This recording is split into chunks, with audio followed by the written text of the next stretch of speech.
Guys, कैसे आप लोग।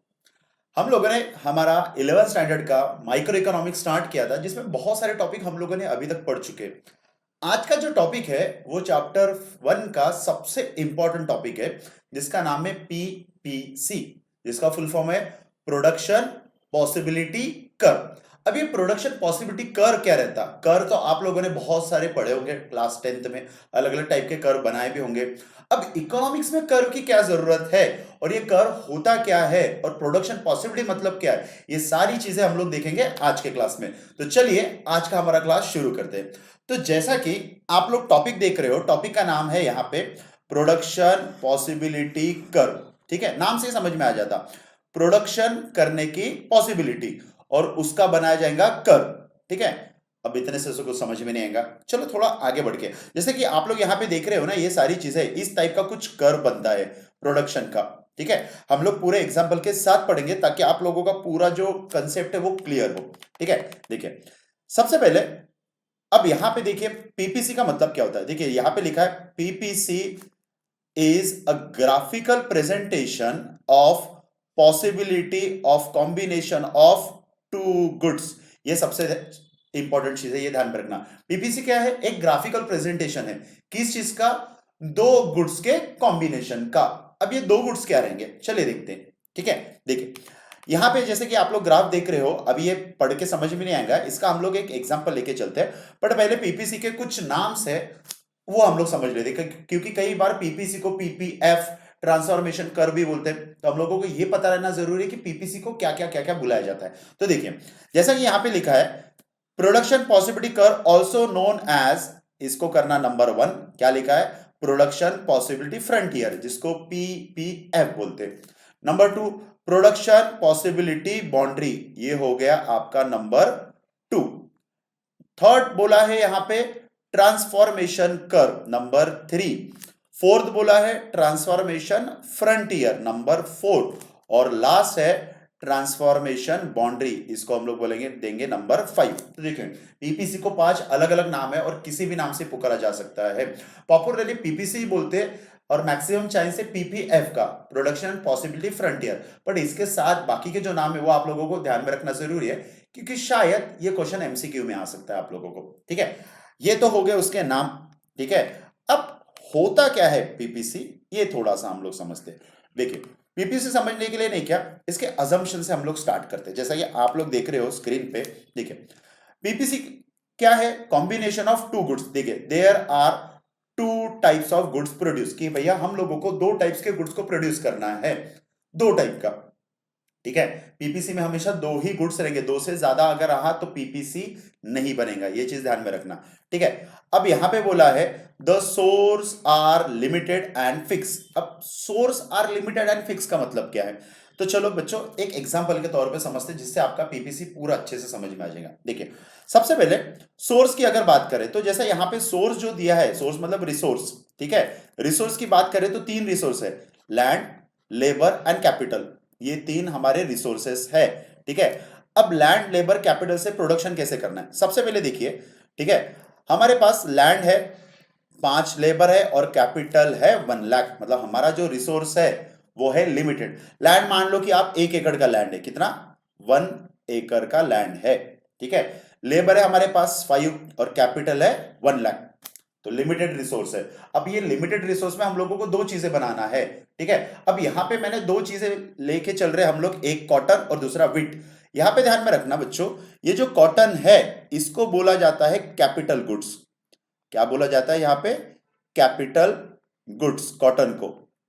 ठीक है, कॉटन को बोला जाएगा कैपिटल गुड्स और वीट को यहां पे बोला जाएगा कंज्यूमर गुड्स, कंज्यूमर गुड्स। अब ऐसा क्यों बोला गया, सिंपल सी चीज है। कंज्यूमर गुड्स किसको बोलते हैं, एक ऐसा गुड्स जो डायरेक्टली कंज्यूमर को बेचा जाएगा, मतलब कंज्यूमर डायरेक्टली उसको कंज्यूम करेगा। जैसा वीट, आप लोगों ने वीट को लाया, ठीक है, और वीट का आपके घर में वीट या राइस का डायरेक्टली कंजम्पशन करते, उसमें कुछ मॉडिफिकेशन नहीं करते। जबकि कॉटन, हम लोग कॉटन खरीदते हैं कि कपड़े खरीदते, ऑब्वियसली कॉटन की कपड़े, कपड़े। तो देखिए कॉटन क्या करता है, कॉटन बनाने के बाद एक फार्मर ये कॉटन कंज्यूमर को नहीं बेचता, ये कॉटन वो बेचता है प्रोड्यूसर को, और प्रोड्यूसर उससे बनाएगा गुड्स और वो गुड्स को मतलब कपड़े और कपड़े बेचा जाएगा फिर कस्टमर को।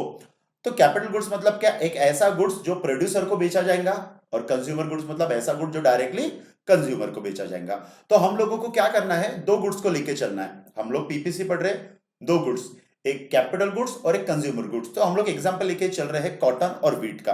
अब देखिए हमारे पास जो रिसोर्स है वो लिमिटेड है, लैंड 1 एकड़, लेबर है 5, और कैपिटल हमारे पास 1 लाख, और इससे हम लोगों को दो चीजें बनाना है।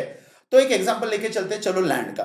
ठीक है, मान लो कि ये जो लैंड आप लोगों को दिख रहा है, ये अगर पूरे के पूरे लैंड में मैं सिर्फ व्हीट प्रोड्यूस करता हूं, पूरा के पूरे लैंड में सिर्फ व्हीट, तो व्हीट का जो प्रोडक्शन है वो मान के चलते हैं 15 हो रहा है। ठीक है, और पूरा लैंड अगर मैंने व्हीट के लिए यूज किया तो कॉटन का प्रोडक्शन कितना होगा, 0। ये चीज समझ में आ रही। दूसरा, अब मुझे क्या लग रहा है कि यार मेरा जो 1 एकड़ का लैंड है उसमें से निकल थोड़ा सा पोर्शन मैं कॉटन प्रोड्यूस के लिए रख देता हूं। तो मैंने क्या किया, ये जो आप लोगों को लैंड दिख रहा है, लैंड का इतना हिस्सा जो है, ये जो हिस्सा दिख रहा है यहां पे मैं प्रोड्यूस कर रहा हूं कॉटन, और बाकी हिस्से में मैं प्रोड्यूस करना चाहता हूं व्हीट। तो इससे क्या होगा, सिंपल सी बात है, अगर व्हीट के लिए पहले के कंपेयर में लैंड कम हुआ तो व्हीट का प्रोडक्शन भी हो जाएगा कम, और जो बचा हुआ जो लैंड है वो मैंने कॉटन प्रोडक्शन के लिए दे दिया तो कॉटन का प्रोडक्शन होगा ज्यादा। तो यहां पे क्या होगा कि कॉटन 0 से हो गया 1, और व्हीट मान लो कि 14 से हो गया, सॉरी 15 से हो गया 14।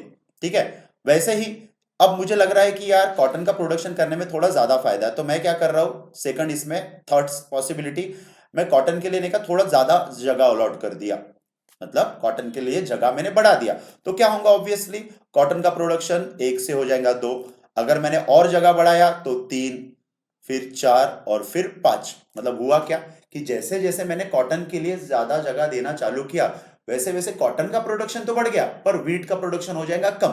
तो व्हीट का प्रोडक्शन जैसा पहले 15 था, फिर 14 हुआ, फिर हम लोग कंसिडर कर रहे 12, 9, ठीक है, फिर उसके बाद पकड़ लो हम लोग 5 और लास्ट में 0। मतलब ये जो आप लोगों को दिख रहा है एफ और ए पॉसिबिलिटी, ए में हम लोगों ने क्या किया, पूरे के पूरे लैंड में सिर्फ व्हीट प्रोड्यूस किया और कॉटन प्रोड्यूस किया 0। ठीक है, फिर हम लोगों को लगा कि कॉटन बनाने में फायदा है तो हम लोग धीरे धीरे धीरे धीरे कॉटन के लिए लैंड अलॉट करते करते गए, तो धीरे धीरे कॉटन का प्रोडक्शन बढ़ते गया, वैसे ही व्हीट का प्रोडक्शन कम कम होते गया। एक समय आया जब हम लोगों ने पूरे के पूरे लैंड में सिर्फ कॉटन प्रोड्यूस किया तो कॉटन का प्रोडक्शन हुआ 5 और व्हीट का प्रोडक्शन हुआ 0। आई होप सो कि आपको ये समझाओ।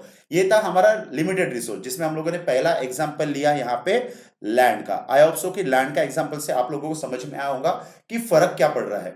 अब दूसरा एग्जांपल लेके चलते लेबर का। अब हमारे पास लेबर कितने हैं, 5। अब मान लो पूरे के पूरे 5 लेबर मैंने सिर्फ व्हीट प्रोडक्शन में लगा दिए तो व्हीट का प्रोडक्शन होगा 15 और कॉटन का प्रोडक्शन 0। करेक्ट। अगर मुझे लग रहा है कि यार मैं 5 लेबर में से 1 लेबर को लगा देता हूं कॉटन प्रोडक्शन करने में और 4 लेबर क्या कर रहे हैं, व्हीट प्रोडक्शन, तो कॉटन का प्रोडक्शन हो जाएगा 0 से 1, और बिकॉज ऑफ व्हीट के लिए पहले 5 लेबर काम कर रहे थे अभी काम कर रहे 4, तो व्हीट का जो प्रोडक्शन हो जाएगा कम। तो ऐसा करते करते जैसे मैंने 5 में से 1 लेबर लगा दिया कॉटन पे, फिर दूसरा लेबर लगा दिया, फिर तीसरा लेबर लगा दिया, फिर चौथा लेबर लगा दिया, फिर 5वां लेबर लगा दिया कॉटन पे, तो क्या होगा, जितने ज्यादा मैं लेबर कॉटन प्रोडक्शन में लगाऊंगा उतना ज्यादा कॉटन का प्रोडक्शन बढ़ेगा, और जितने कम मैं व्हीट से प्रोडक्शन के लिए लेबर को निकालूंगा उतना व्हीट का प्रोडक्शन हो जाएगा कम। तो ये था हमारा सेकंड रिसोर्स। सेकंड रिसोर्स का नाम क्या था यहाँ पे बच्चों, लेबर। अब थर्ड है कैपिटल। अब कैपिटल कितना अपने पास, 1 लाख। 1 लाख में हम लोगों को दोनों चीजें बनाना है, व्हीट और कॉटन। तो मैं पूरा का पूरा 1 लाख अगर कॉटन बना सॉरी व्हीट बनाने में लगा देता हूं तो व्हीट का प्रोडक्शन कितना हो रहा है यहाँ पे 15 और कॉटन 0। अब सेकंड लेवल पे मुझे लग रहा है कि यार मैं 1 लाख में से नहीं किया, मैं कुछ पोर्शन मान लो कि 1 लाख में से मैं कॉटन बनाने के लिए और व्हीट बनाने के लिए, कॉटन बनाने के लिए मैं 20,000 लगाता हूँ 20 के, और व्हीट के लिए मैं लगाता हूँ 80 के, 80,000। तो होगा क्या, 1 लाख में से अगर 20,000 मैंने कॉटन के लिए लगाया तो कॉटन का प्रोडक्शन होगा ज्यादा और व्हीट का प्रोडक्शन होगा कम। तो जैसा जैसा मैं कैपिटल कॉटन के लिए लगाते जाऊंगा वैसे वैसे कॉटन का प्रोडक्शन इंक्रीज होगा और व्हीट का प्रोडक्शन डिक्रीज होगा। ये चीज समझ में आ रही है आप लोगों को? तो ये थे रिसोर्स। जो पहला जो अजम्पशन है ना वो वही बोला है कि हमारे जो रिसोर्स है वो लिमिटेड, और यहाँ पे रिसोर्स क्या है हमारे? तीन, लैंड, लेबर, कैपिटल। लैंड कितना हमारे पास? 1 एकड़। लेबर कितने हैं? 5। और कैपिटल कितना है? 1 लाख। तो जैसा जैसा मैं लैंड, लेबर, कैपिटल कॉटन के लिए लगाते जा रहा हूं, वैसे कॉटन का तो प्रोडक्शन बढ़ेगा, बट वीट का प्रोडक्शन क्या होगा? कम। ये चीज आप लोगों को समझ में आ रही? चलो अब इसका नहीं क्या, एक ग्राफिकली रिप्रेजेंटेशन करते हैं। ठीक है, देखिए सबसे पहला ए, कॉटन था 0। ये जो नीचे वाला जो दिख रहा है आप लोगों को, ठीक है, ये है कॉटन। ध्यान में रखना, ये है कॉटन का प्रोडक्शन। और ये जो दिख रहा है, ठीक है, देखिए एक्स एक्सिस पे हम लोग लेके चल रहे कॉटन, वाई एक्सिस पे हम लोग लेके चल रहे वीट। तो देखिए चलो, पहले कॉटन जब 0 था तब वीट का प्रोडक्शन कितना था? 15। ठीक है, राइट। फिर कॉटन का प्रोडक्शन जब 1 हुआ तो वीट का प्रोडक्शन हुआ 14। ये यहां पे कुछ ऐसा। फिर कॉटन का प्रोडक्शन जब 3 हुआ, सॉरी 2 हुआ, तब ये हुआ 9। ठीक है, कॉटन का प्रोडक्शन जब 3 हुआ, ठीक है, तो ये हुआ, ठीक है, 9। ठीक है, 9, 5, ठीक है, 5 के बाद ये 4 पे ये हो गया 5, ठीक है, और 5 पे हो गया ये 0। थोड़ा सा आप लोग जब बनाओगे ना तो 1 सेंटीमीटर का डिस्टेंस लेके बनाओ तो एग्जैक्टली कर्व बनेगा। अब यहाँ पे ये सारे जो लाइंस है, पॉइंट जो मैंने बनाए, इसको अगर शेप देता हूं तो ये जो शेप है ना ये थोड़ा सा आड़ा टेढ़ा हुआ, पर आपका कुछ इस तरीके का होगा शेप, और इसी शेप को यहाँ पे बोला जाता है कॉनकेव। क्या बोला जाएगा? Concave shape. इसका मतलब क्या हुआ पता है? कि पीपीसी जो है, पीपीसी हमेशा कौन सी शेप में बनेगा? कॉनकेव। आप लोगों ने 11th स्टैंडर्ड में पढ़ा होगा कॉनकेव और कॉन्वेक्स में क्या फर्क है। ठीक है, तो यहां पे हम लोगों ने क्या किया, पीपीसी में 2 गुड्स लिए, 2 गुड्स से हम लोगों ने प्रोडक्शन किया। जैसे जैसे एक का प्रोडक्शन हम लोग बढ़ा रहे वैसे वैसे दूसरे का प्रोडक्शन होगा कम। क्यों? क्योंकि हमारे पास रिसोर्सेस है limited, land, labour, capital. Limited होने की वजह से अगर एक चीज के ऊपर हम लोग ज्यादा रिसोर्स का यूज करेंगे तो उसका तो प्रोडक्शन होगा ज्यादा, पर दूसरे का प्रोडक्शन होगा कम। और इसी से जो कर्व बने जाएगा वही कर्व को हम लोग बोलते हैं यहाँ पे कॉनकेव शेप। आप 1 सेंटीमीटर का डिस्टेंस लेके बनाइए, एग्जैक्टली कॉनकेव बनेगा। ये चीज समझ में आ रही? अब यहाँ पे दूसरा बोला है, resource are neither unemployed nor underemployed. अब इसका मतलब क्या हुआ कि रिसोर्स जो है वो पूरे के पूरे यूज करना है। ऐसा नहीं कि भैया अगर 1 एकड़ का लैंड है तो पहले से ही 20% का हम लोगों ने अलग से निकाल के रख दिया, नहीं। या लेबर अगर 5 है तो एक लेबर को बोला भाई तू काम मत कर, 4 लेबर से काम करेंगे, नहीं। पूरा का पूरा रिसोर्स हम लोगों को यूज करना है। तो यहां पे वही चीज लिखा है, neither unemployment nor under employment. और लास्ट लिखा है कि टेक्नोलॉजी डजंट चेंज, कि टेक्नोलॉजी में चेंज नहीं आना चाहिए, क्योंकि टेक्नोलॉजी में चेंज आएगा तो प्रोडक्शन भी बढ़ेगा। ठीक है, तो ये जो चीज थी आज की हमारी थी पीपीसी के बारे में। आई होप सो कि आप लोगों को पीपीसी ये टॉपिक अच्छे से समझाओ। अगर अभी भी आप लोगों को कुछ इसमें प्रॉब्लम जा रहा है तो आप कमेंट कर सकते हो। ठीक है, तो आज के लिए इतना ही। नेक्स्ट क्लास में हम लोग कुछ आगे बढ़ेंगे पीपीसी में ही। चलिए, थैंक यू वेरी मच।